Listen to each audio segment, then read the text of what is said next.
La historia de la dinastía Rothschild, segunda parte. Hoy vamos a cubrir un periodo no muy extenso, en años, apenas 20, allí del 1798 al 1818, pero intensísimo en los acontecimientos que han ido poco a poco desarrollando este proyecto de gobierno mundial, este proyecto de dominación mundial a través del dinero. En la primera parte terminábamos hablando del tema de Imagine No Religion como parte del proyecto. Es decir, hoy la religión está cuestionada porque así se fue planificando. Recordábamos entonces la visión que tenía John Robinson, un intelectual muy importante de aquella época, que ya en 1798 había publicado un libro, Las pruebas de una conspiración contra todas las religiones y los gobiernos de Europa, llevada a cabo en las reuniones secretas de los masones, los Illuminati y las sociedades de lectura. Y quiero recordarte que estas cosas que escuchas en estas conferencias no son opiniones, trato de adjetivar lo menos posible, es un relato cronológico de hechos que cualquier persona puede confirmar sin demasiada dificultad y que por tanto luego las interpretaciones corren por cuenta de cada uno, pero los hechos son los hechos y por lo general los hechos son duros y son porfiados.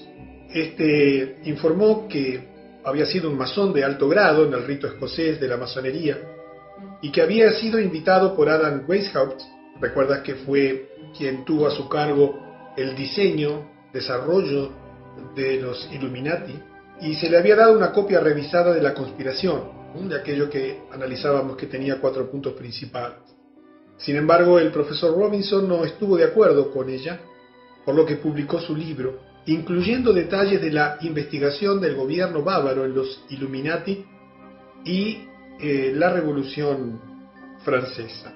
Los hechos comienzan a precipitarse porque ya Rothschild tenía un buen nivel de control y un plan muy definido de lo que iba a hacer, y en ese mismo año, ya a finales del siglo XVIII, el 19 de julio, Papen David, presidente de la Universidad de Harvard, habló a los estudiantes graduados que el iluminismo tenía influencia en la política estadounidense y la religión.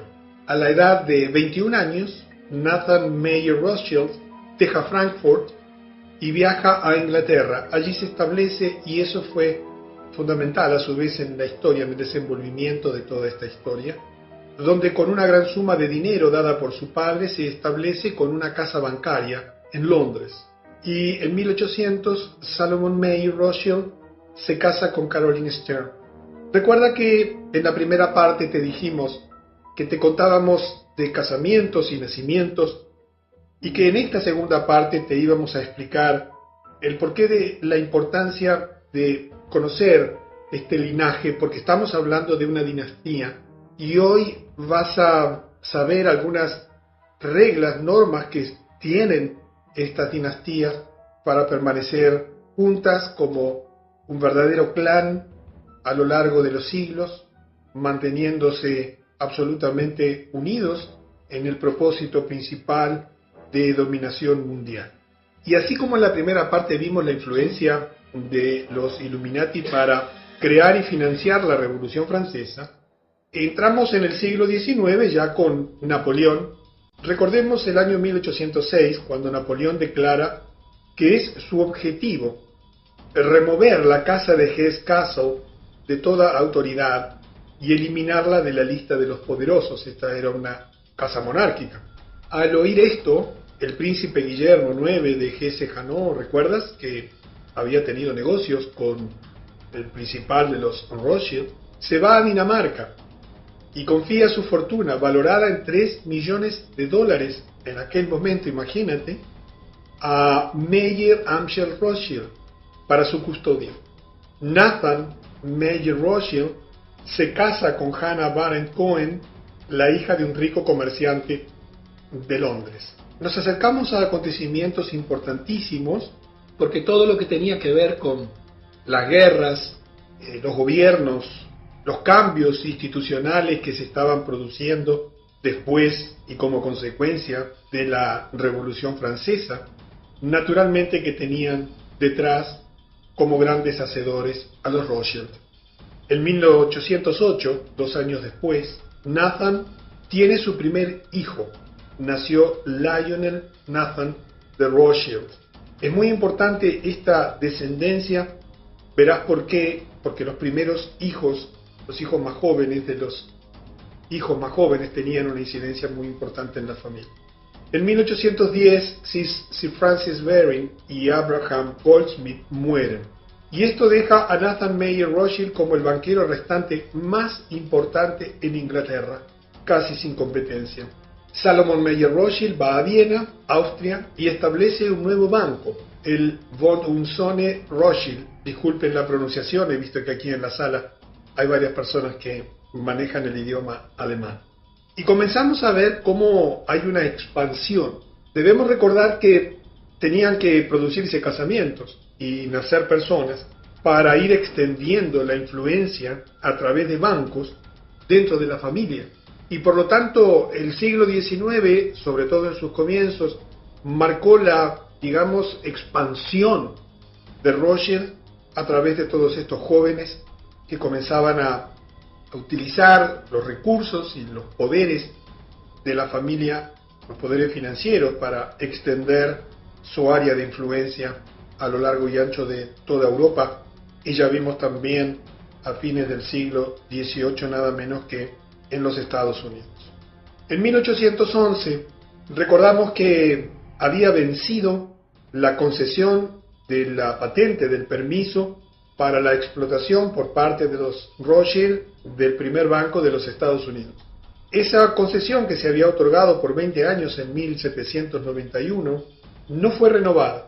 El Congreso de los Estados Unidos decidió no renovarla y pasar a lo que por la Constitución, que está vigente hasta el día de hoy, tiene la obligación y el derecho el gobierno de los Estados Unidos a acuñar su propia moneda, imprimir su propia moneda y no a dejarla en manos de terceros.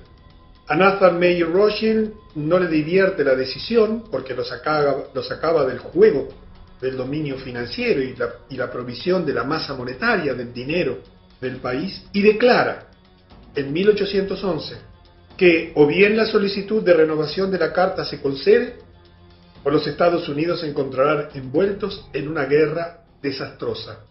A pesar de las amenazas, los Estados Unidos se mantienen firmes y la concesión no se renueva, lo que provoca a Nathan Mayer Rothschild para emitir una nueva amenaza. Enséñenle a esos imprudentes estadounidenses una lección, que vuelvan nuevamente al estatus de colonia. Quiero que entiendas el poder de esta gente. Quiero que entiendas que eran capaces ya en aquel tiempo de sobreponerse a los estados, pero no a cualquier estado pequeño, sin poder, sino nada menos que en este caso al propio gobierno de los Estados Unidos. Y esto que ocurría como amenaza en 1811 tuvo su concreción tan solo un año después. La guerra de 1812, respaldado por el dinero del Rothschild y las órdenes de Nathan Mayer Rothschild, Inglaterra declara la guerra a los Estados Unidos. El plan de Rothschild era muy simple. Consistía en cargar a los Estados Unidos con una gran deuda generada en la financiación de la guerra, de modo tal que finalmente tendrían que rendirse a los Rothschild, permitiendo la renovación de la concesión del First Bank of the United States.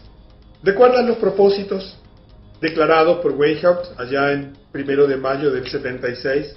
Generar conflictos entre los Goyim, los no judíos, fomentarlos y financiarlos, no solamente entre las personas, entre las asociaciones de estudiantes, entre los empresarios y los empleados, sino también entre los países. Quizás te sorprenda pensar que un financiero, un banquero, podía a través de su poder cumplir una amenaza hecha un año antes, influenciar el gobierno de Inglaterra para que declarase la guerra a los Estados Unidos.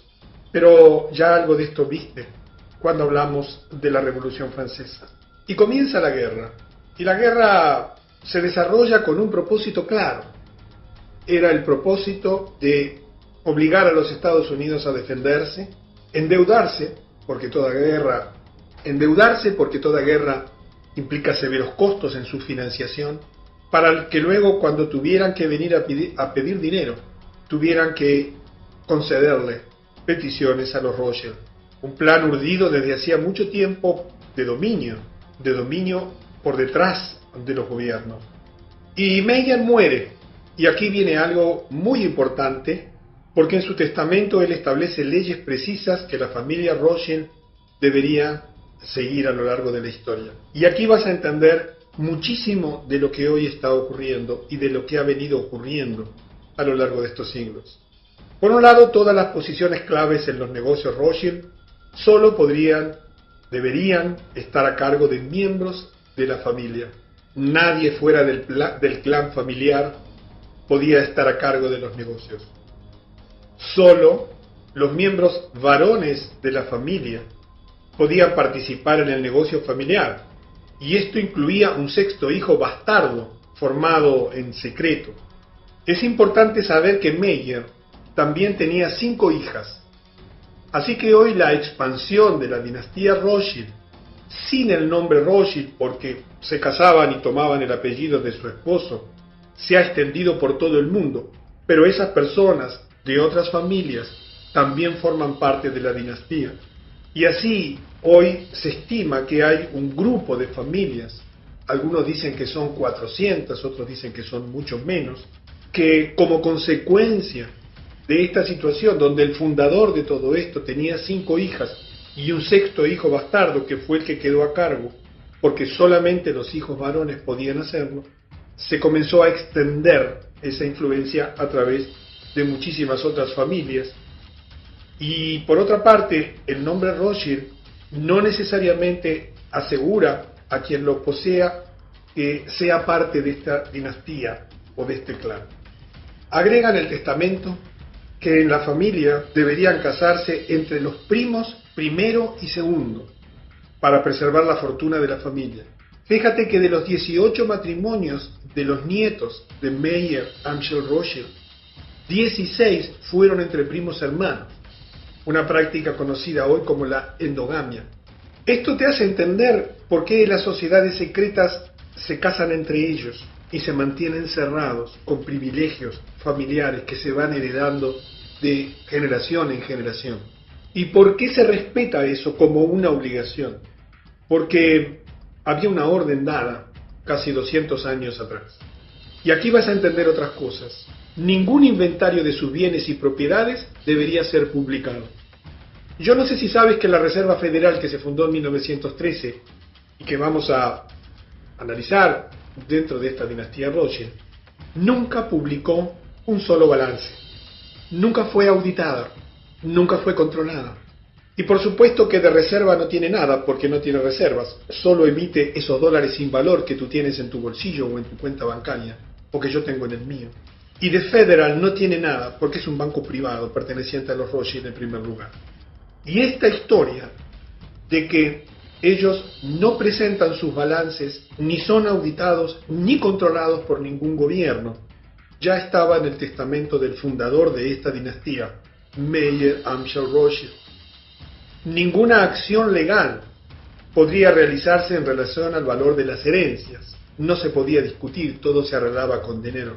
El hijo mayor del hijo mayor se convertiría en el jefe de la familia. Esta condición solo podría ser alterada cuando la mayoría de la familia estuviese de acuerdo en la modificación. Había pues una especie de padrinazgo donde toda la familia tenía un gran líder, un gran director, que era el hijo mayor del hijo mayor.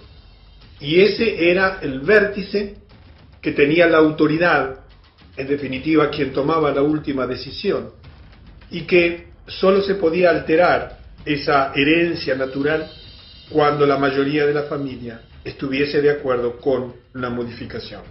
Como ves, había un plan perfectamente armado, hilado, hasta en sus mínimos detalles, que como plan de dominio requería mucha rigidez, condiciones muy estrictas, cumplimientos muy estrictos.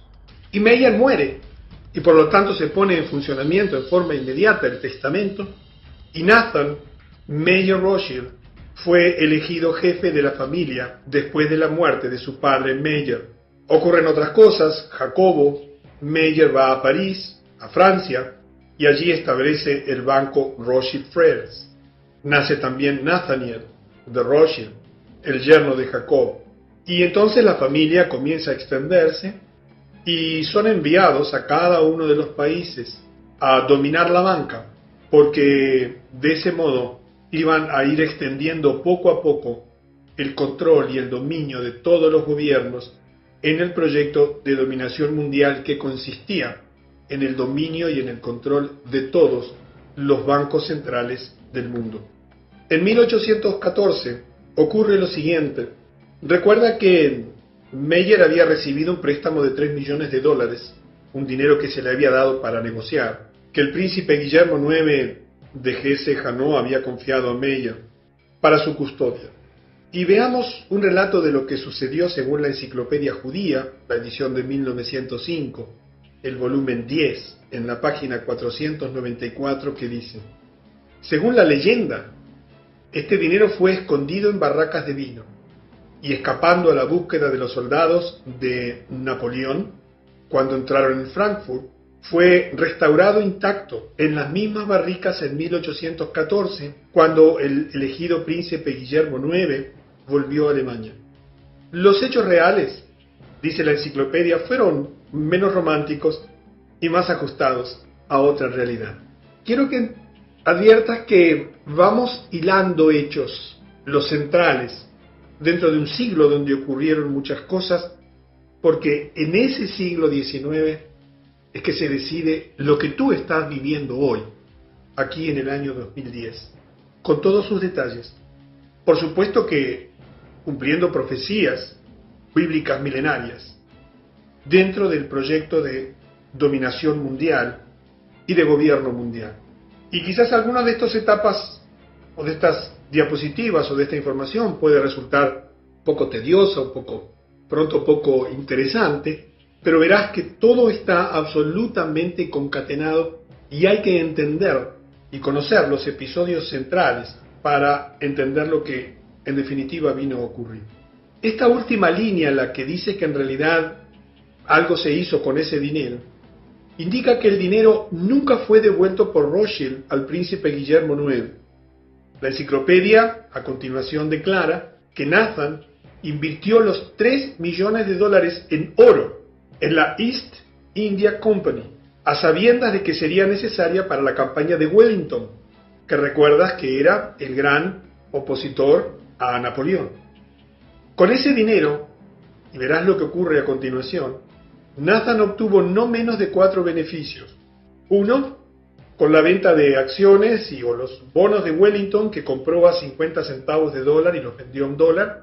2, con la venta de oro a Wellington. 3, con compromiso de recompra. Y 4, con la expedición a Portugal. Vamos a ver uno de esos puntos para encontrar un hecho extraordinario en la historia de la humanidad, y es el control absoluto de Rothschild sobre Inglaterra y su banco central. Del mismo modo que urdía el control absoluto del banco central, que ya lo tenía de Estados Unidos y que lo había perdido políticamente y que lo recuperaría como consecuencia de la guerra Inglaterra-Estados Unidos, también verás aquí una historia increíble, extraordinaria, de cómo llegó al control total de Inglaterra. En 1815, los 5 hermanos Rothschild trabajaron para suministrar oro al ejército de Wellington a través de Nathan, que recuerda se había ido a vivir a Inglaterra. Pero a su vez también financiaban al ejército de Napoleón a través de Jacob, que se había ido a Francia y había creado el Rothschild Frères, ¿recuerdas? Comenzando así su política de financiar ambos bandos en las guerras. No lo habían hecho en la Revolución Francesa porque allí ellos querían eliminar a la monarquía para detentar el control total y eliminar también a la Iglesia católica como dominador de los sistemas financieros. Veremos en la próxima conferencia cómo también llegan a controlar totalmente las finanzas de la Iglesia Católica. Los Rothschild amaban las guerras. ¿Por qué? Porque son generadoras masivas de préstamos libres de riesgo. Esto se debe a que están garantizados por el gobierno de un país y por lo tanto por los esfuerzos de la población de ese país, no importando si el país pierde la guerra, porque los préstamos se dan con la garantía de que el vencedor honrará las deudas de los vencidos. Fíjate la perversidad de esta intención. Se financiaban a los dos bandos a través de los bancos que ellos tenían, inmensamente ricos, proveyéndole el dinero necesario a Wellington para financiar su armada inglesa y para financiar a su vez el armamento y las guerras de Napoleón. Y en esa financiación se ponía como condición que los préstamos estaban garantizados por los bienes de la nación, por los impuestos de la nación, por el trabajo de la gente, sin importar quién perdía, porque la garantía sobre quien perdía, que quedaba destrozado y sin recursos, la otorgaba el ganador. Por lo tanto, era un juego perverso pero seguro, absolutamente para quienes detentaban el dinero y podían manejar sin ningún tipo de dificultad a las partes en pugna en los conflictos. Escucha esta historia porque quizás no la conoces. Uno de los mensajeros de Rothschild era un hombre llamado Rothwell. Cuando finalizó la batalla de Waterloo, ganada por los británicos, Rothwell despegó para el canal y fue capaz de dar las noticias a Nathan, que recuerdas era el banquero que vivía en Londres, con 24 horas de anticipación, antes que la mensajería propia de Wellington informara de lo que estaba ocurriendo. En ese momento, los bonos británicos, que se llamaban cónsules y se negociaban en el piso de la bolsa de valores, tenían un valor que estaba determinado por el mercado. Nathan dio instrucciones a todos sus corredores, sus trabajadores en la bolsa, que comenzaran a vender los cónsules. El hecho era que todos los demás operadores creían que los británicos habían perdido la guerra, por lo que comenzaron a vender desesperadamente. Tú ya sabes lo que ocurre cuando se venden bonos desesperadamente. Inmediatamente su valor cae a pico. Por lo tanto, el valor de bolsa de los cónsules se desplomó, momento que fue aprovechado por Nathan Mayer, quien discretamente instruyó a sus corredores a comprar todos los cónsules que caían en sus manos.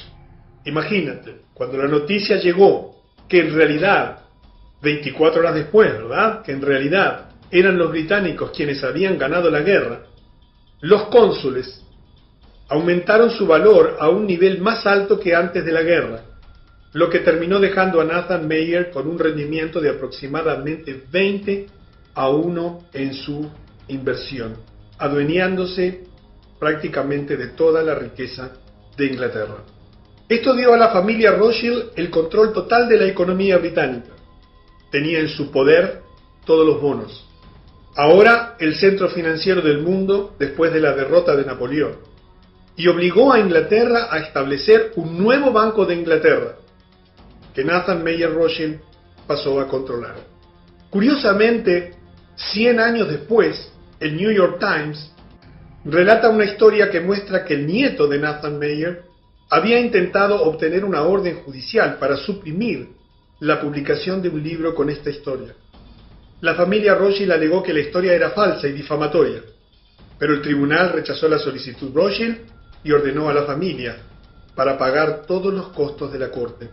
Con una maniobra tipo militar, porque había mucho escondido en todo lo que ocurría, la familia Rothschild se quedó con el control de toda la situación, de todas las finanzas de Inglaterra y el dominio del Banco Central de Inglaterra. Observa este otro interesante detalle. Este es el año en que Nathan Mayer hace su famosa declaración. Él dijo: no importa qué marioneta se corone sobre el trono de Inglaterra, el imperio en donde no se pone el sol, el hombre que controle el suministro del dinero en Gran Bretaña controla el imperio británico y yo controlo el suministro de la moneda inglesa.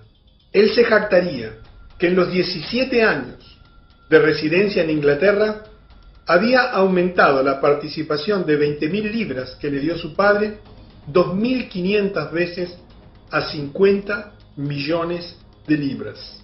Los Rothschild también usaron su control sobre el Banco de Inglaterra para reemplazar el método de enviar oro de un país a otro, método que consistía en el envío físico del oro, y en lugar de hacerlo de ese modo utilizando sus 5 bancos que operaban en Europa, establecieron un sistema de débitos y créditos en órdenes de papel, el sistema bancario actual. Se produce entonces una transferencia fenomenal de riqueza, simplemente movida o generada por un perfecto dominio de las circunstancias. Uno de los detalles interesantes de esa guerra es que las únicas personas que podían pasar los controles, los bloqueos de la guerra, los piquetes, digamos así, de la guerra, eran solamente los couriers, los corredores que tenían la familia Rothschild, y que le permitió un conocimiento anticipado de lo ocurrido. A fines de este siglo, a fines del siglo XIX, a fines de los 1800, en los cuales, por ejemplo, se transfiere esa inmensa riqueza, inclusive después veremos que se queda hasta con el Banco Central de los Estados Unidos. Un periodo de tiempo conocido como la era Rothschild, se estima que la familia Rothschild controlaba la mitad de la riqueza del mundo. En tan solo un siglo y unas pocas décadas se adueñaron de la mitad de la riqueza del mundo. Pero ese año ocurrió algo que salió de los planes, escapó del control de Rothschild, pero que es muy ilustrativo de sus intenciones concretas en aquel momento y de hechos que vinieron después, de los cuales veremos en detalle en las próximas conferencias. Algo en lo que a los Rothschild no les fue bien en ese año fue el Congreso de Viena, que había comenzado en septiembre de 1814 y que concluyó en junio del año 1815. El motivo del Congreso de Viena, la razón por la cual había sido convocado, era que los Rothschild querían crear una forma de gobierno mundial para darles total control político sobre gran parte del mundo civilizado. Te vuelvo a repetir porque si no te diste cuenta o no estabas atento. El motivo de este Congreso de Viena era que los Rothschild querían crear una forma de gobierno mundial para darles total control político sobre gran parte del mundo civilizado. Increíblemente, en menos de un siglo, ya estaban en condiciones de comenzar a proponer el gobierno mundial, tal y como lo hacen hoy, que ya está absolutamente determinado. Muchos de los gobiernos europeos estaban en deuda con los Rothschild, así que imaginaron que podrían usar eso como una herramienta de negociación. Sin embargo, el zar Alejandro I de Rusia, que no había sucumbido a un banco Rothschild central, no estaba de acuerdo con el plan. De modo que el plan Rothschild de gobierno mundial fracasó en esa oportunidad. Y allí los Rothschild aprendieron una lección. El control del gobierno mundial solo podía darse con el control de todos los bancos centrales del mundo. Y esa oposición que tuvo en el zar Alejandro I de Rusia, implicó para la familia del zar en generaciones futuras algo terrible. Enfurecido por eso, Nathan Mayer juró que algún día él o sus descendientes destruirían toda la familia del zar Alejandro I y descendientes. Por desgracia fue fiel a su palabra, y 102 años más tarde, los Rothschild después de haber fundado el movimiento bolchevique, cumplieron su promesa, y si conoces algo de historia sabrás que toda la familia del zar fue vilmente asesinada. Curiosamente, el fanático defensor del gobierno mundial Henry Kissinger hizo su tesis doctoral sobre el Congreso de Viena de 1815. ¿Comprendes cómo se van hilando los hechos? ¿Comprendes que nada de lo que vino a ocurrir a lo largo de la historia era casualidad, sino que tenía que ver todo con este proyecto diabólico y perverso del gobierno mundial. En 1816, el gobierno estadounidense aprueba la ley que permitía otro banco central, también dominado por los Rothschild, dándoles nuevamente el control de la oferta monetaria de los Estados Unidos. Se llamó Segundo Banco de los Estados Unidos, Second Bank of the United States. Recuerda que teníamos un primer banco central que se le había cancelado la concesión en 1811. Y se le da una nueva concesión por 20 años, hasta 1836.